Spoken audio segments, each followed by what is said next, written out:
bars and barracks of Bosnia and Croatia are scattered men who call themselves professional soldiers, better known as mercenaries, at least 100 of them British. Even before the latest deaths, several have died in combat. This notice a tribute to Edward White of London, who died in eastern Croatia. Channel 4 News spoke to a fellow mercenary the day after. I saw that the Chetniks were in a big barn opposite, so I shouted out down, but instead of them immediately getting down on their bellies, they just walked around the corner, blown to smithereens by machine gun fire, dead as a door now. It's bad. Robert Hancock has since gone south to fight in Bosnia. Right.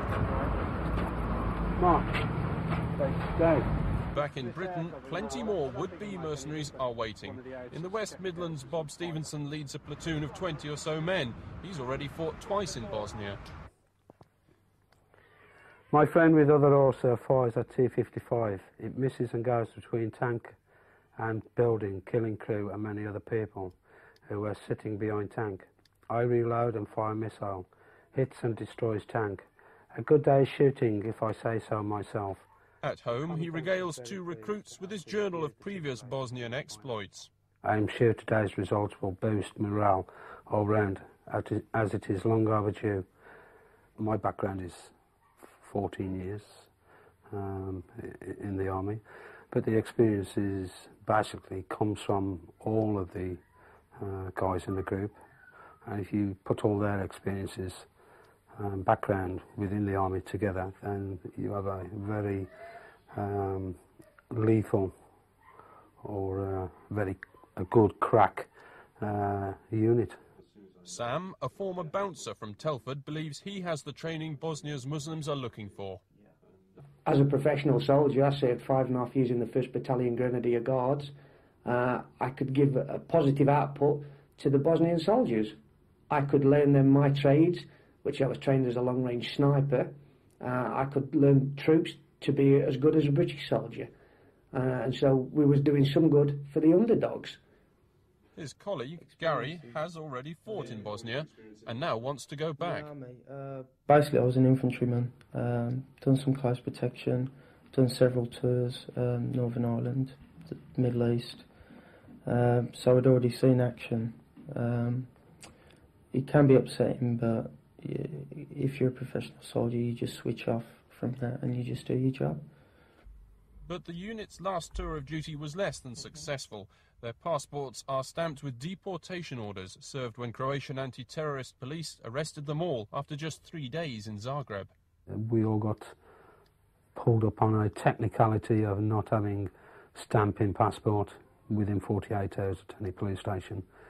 I think basically because the Croatian government's probably more frightened of us than the Serbs or the Muslims. The men say money is certainly a factor, but the desire to fight in what they see as a David and Goliath conflict is paramount, though none professes any political interest in the war they want to be part of. But other would-be mercenaries don't wish to be identified. This man lives in a different area and says money was definitely on offer for fighting alongside Bosnia's Muslims. We were offered £500 a week, which would be paid into an account for us in Yugoslavia and then transferred to our accounts in England. And as you know, in this day and age, it's not a lot of money for this type of work, but it's a lot of money in this day and age. You know, £500 a week can get you a lot of things. Obviously, you'd like to be around to spend it. But recruitment can be disorganised. This man was supposed to meet his platoon at this junction, but they drove straight past. If they can't manage to pick you up on the M40, how can they look after you in Sarajevo? Well, that thought did cross my mind, actually. The only thing I can look back at is the fact that the chap who was supposed to be in charge wasn't the one who was supposed to be picking me up. Nonetheless, having sold his car to finance the failed trip, he remains determined to get to Bosnia eventually. The military establishment looks upon mercenaries like these as naive adventurers, to put it politely. David Lord edits Combat and Survival magazine. The younger end, who are basically unemployed people with no military training at all, who are just going out there for the thrill of being in a war zone. Once they get out there, they basically have nothing to offer, either the Croats or the Muslims, and they're just going to get in the way and get themselves hurt. The small ads in his magazine publicise the skills of those with military training touting for business. Business, like this training unit in central Bosnia, believed to be the one from which the 2 British nationals were abducted, beaten and shot. Neither has been formally identified. But it's unlikely to discourage those here who believe Bosnia needs what the British Army-trained soldier of fortune can offer.